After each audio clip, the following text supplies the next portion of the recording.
Bill O'Reilly here, Wednesday, February 2nd, 2022. You are listening to the O'Reilly Update. Here's what's happening today in America. Whoopi Goldberg suspended from The View. New polling shows President Biden failing in Florida. The national debt passes $30 trillion. Studies show COVID lockdowns had little effect on saving lives. Also ahead, why did Disney turn on Whoopi Goldberg? But first, she is now suspended for saying the Holocaust was not a racial action. ABC Disney announced last night that Ms. Goldberg will be off The View for 2 weeks. The corporation is very woke, as you may know, and they didn't want to do this. It took them 36 hours. But because of public pressure, they had to suspend Ms. Goldberg. Now, I will analyze this in a fair way and tell you the inside story coming up.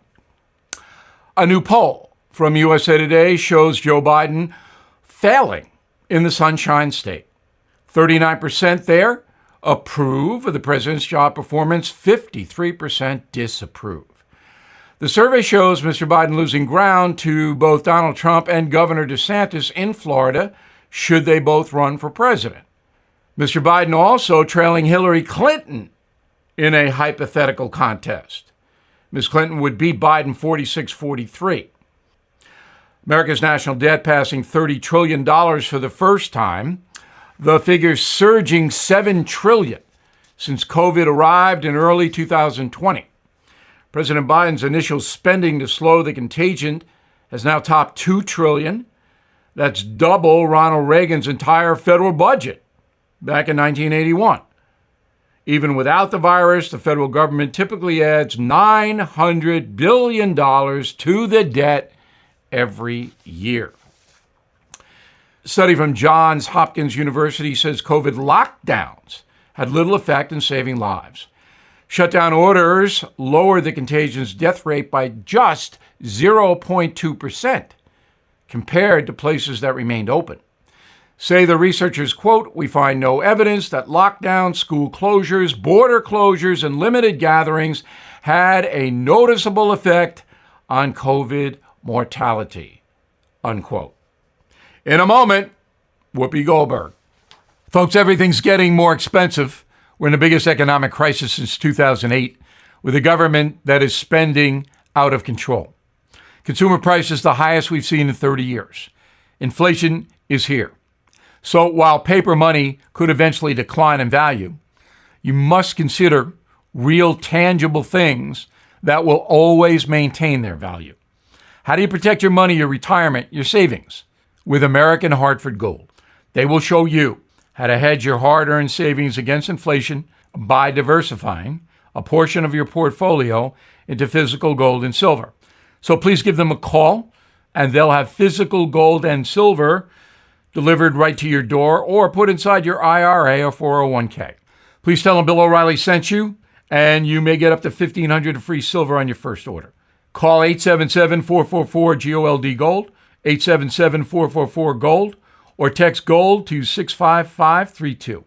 877-444-GOLD. Text GOLD to 65532. Time now for the O'Reilly Update message of the day. As reported, ABC Disney has suspended Whoopi Goldberg for 2 weeks. There's an old Sam Cooke song, "Don't Know Much About History," that directly applies to Miss Goldberg.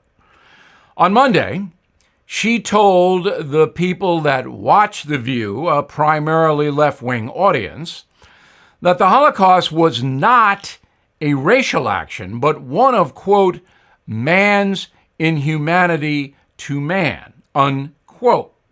Well, yeah, the Holocaust had plenty of inhumanity, but it was absolutely a racial situation. Ms. Goldberg apparently believed on Monday that since Germans and Jews are mostly white, race was not involved. Of course, that's fallacious. That's ridiculous. So here's the background. In the 1920s and 30s, Adolf Hitler and his thugs created a master race scenario and presented it to the German people who were suffering during the Great Depression. Hitler labeled his master race Aryans. Well, in addition to that, he then went on a campaign to become the dictator of Germany using grievance as his main thrust. The German people were victims, and he, Adolf Hitler, was going to correct that. And who was victimizing the German people? Jews, along with communists and a few other minorities. But it was primarily Jews. Now, 6 million innocent civilians were slaughtered by the Nazi Party in concentration camps. That's the Holocaust. Whoopi Goldberg should have known all of this. And I am going to send her my book, Killing the SS, which you should read if you don't know it. So on Tuesday, under enormous pressure, Whoopi Goldberg apologized on The View. She was still there. But late last night, Disney said, uh-oh, we better do something. And they suspended her 36 hours after her ridiculous remark. If Whoopi Goldberg had been a conservative woman, she would have been fired on the spot by Disney. But because Disney leans to the left, they didn't know what to do about their View star. Now, that program, as created by Barbara Walters, was a fun exposition every day. Now, it is a cauldron of hate, and I know that firsthand. But Miss Goldberg herself is not a hater. She simply doesn't know very much, and neither do the other panelists. They are ignorant of what is going on. Therefore, the show is a farce. But Whoopi Goldberg is not anti-Semitic. I'm Bill O'Reilly. I approve the message by writing it. For more honest news analysis, please visit BillO'Reilly.com. In a moment, something you might not know. Bill O'Reilly here. It is time we diversify for the new year. Rate increases are already forecasted. Experts say apartment buildings and condominium values are on the rise. I have told you about NRIA. They have substantial properties already built and selling in top markets. They are targeting competitive annualized returns for investors and have a 15-year track record. This is the year to balance your investments with real estate and invest in a solid foundation. So please call the team at NRIA, and you will be very happy you did. 800-800-1414. That's easy. 800-800-1414. Or you can visit them at nria.net. That's nria.net. An offer of securities is only made by the NRIA Private Placement Memorandum. Read it first. Past performance does not guarantee future results. NRIA is a real estate development firm. Learn more at nria.net. Now, the O'Reilly Update brings you something you might not know.